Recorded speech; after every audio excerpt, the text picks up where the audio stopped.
Hello guys! Welcome back to my channel. At ngayon ay ang special na araw para kay Madam, para sa aking sister na si Elizabeth, because ngayon ay ang kanyang birthday. So maya maya ay lalabas kami dahil siya daw ay magpapa-dinner. So dinner treat yung kanyang birthday. So, pansin nyo naman talaga na yung medyo nag-ayos tayo at tingnan nyo pa yung aking lips.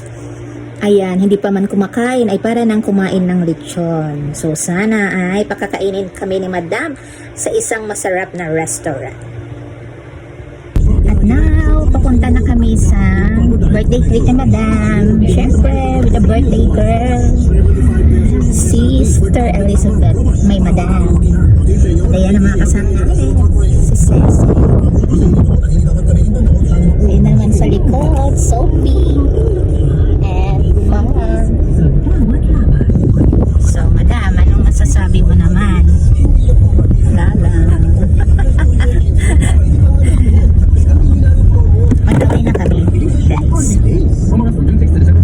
So, we're here at biking. Ang dami-daming tao. Pero buti na lang dahil